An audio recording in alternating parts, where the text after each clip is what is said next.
Hello વિદ્યાર્થી મિત્રો, આજે હું તમારી સમક્ષ આવ્યો છું એક નવો ટોપિક લઈને.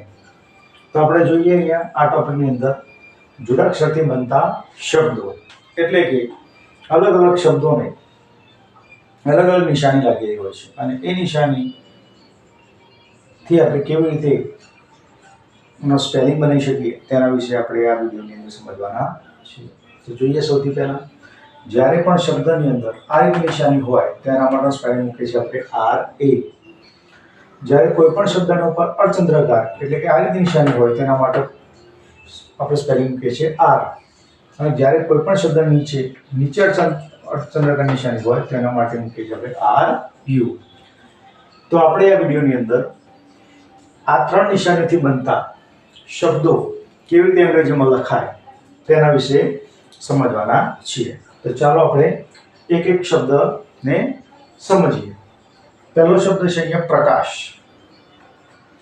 તો અહીંયા જે નિશાની છે એ નિશાની માટેનો સ્પેલિંગ છે આર એ. બરોબર.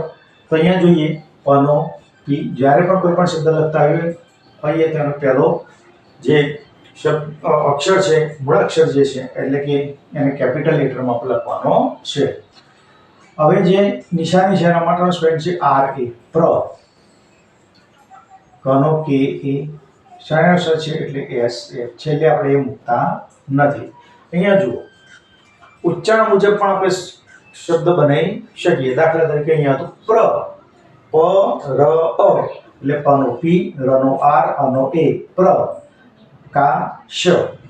તો તમે ઉચ્ચારણ મુજબ પણ સ્પેલિંગ બનાવી શકો, અથવા તો તમે આ નિશાની માટેનો જો સ્પેલિંગ યાદ રાખો અને તમે કોઈ પણ શબ્દ બનાવો. જો નિશાનીનો સ્પેલિંગ તમને યાદ હશે તો તમે ઇઝીલી સ્પેલિંગ બનાવી શકશો. ઓકે.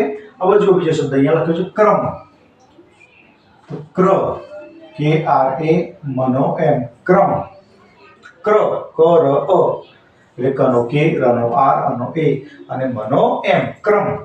ગ્રહણનો સ્પેલિંગ બનાવીએ તો જુઓ જી આર એ. ગ્રહ, અનો એચ એ, અણનો એન. ગ્રહણ. ભ્રમ. તો ભનો સ્પેલિંગ શું થાય? B H. જે નિશાની છે નિશાન માટે આપણે મૂકીએ છીએ આર એ એટલે ભ્ર અને મનો એમ. ભ્રમ. ઓકે વિદ્યાર્થી મિત્રો, તો આ રીતે આપણે બીજા ત્રણ શબ્દો જોઈએ આ નિશાનીથી બનતા. તો જુઓ નમ્રતા. તો નનો એન એ. મ્ર એટલે એમ આર એ. મ્ર. તનો ટી, કાના માટેનો એ. અહીંયા જો કાનો છે એટલે મૂકવો પડે. જો કાનો ન હોય તો આપણે એ મૂકતા નથી, પણ અહીંયા નમ્રતા તને કાનો છે એટલે કાના માટે આપણે એ મૂકતા હોઈએ છીએ.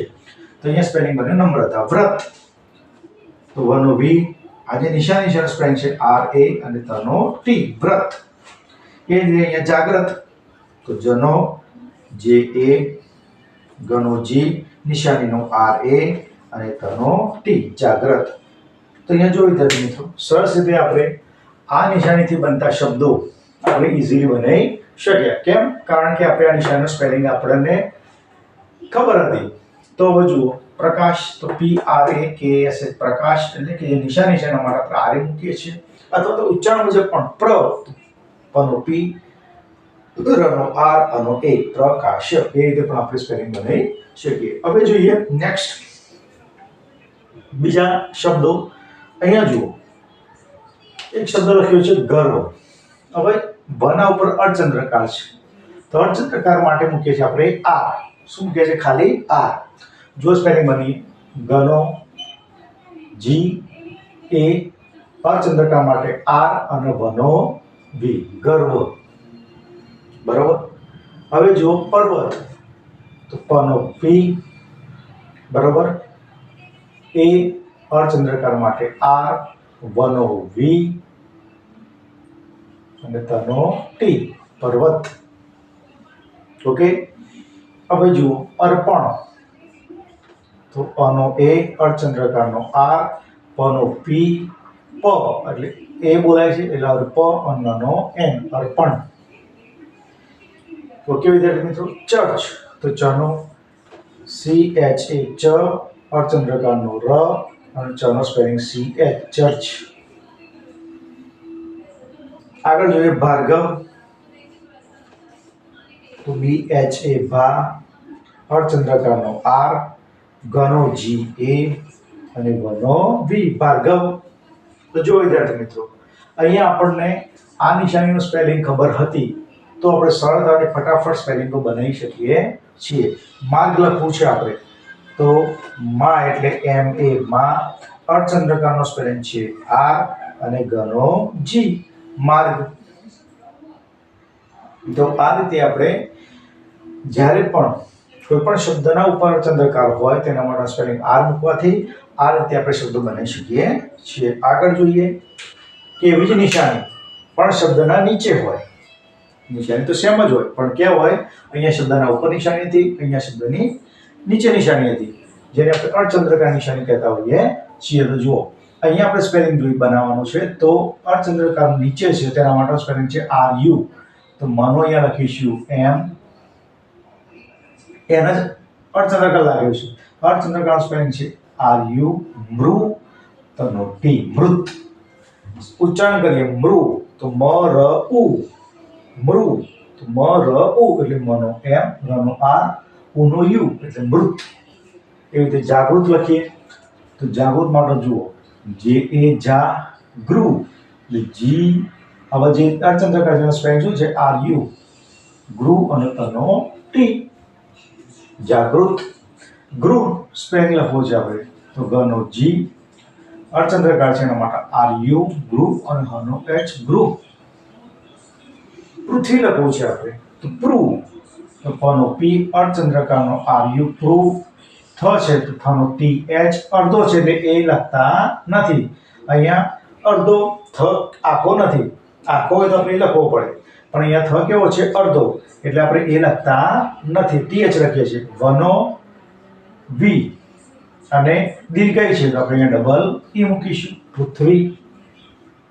અહીંયા તમે ડબલ ઈ પણ મૂકી શકો, ઘણી વખતે આઈ પણ મૂકતા હોય છે તો તમારે જે મૂકવું હોય એ ડબલ ઈ પણ મૂકી શકો અને આઈ પણ મૂકી શકો. શ્રુપ તો સનો એસ, અર્ધચંદ્રાકારનું સ્પેલિંગ છે આર યુ અને પનો પી શ્રુપ.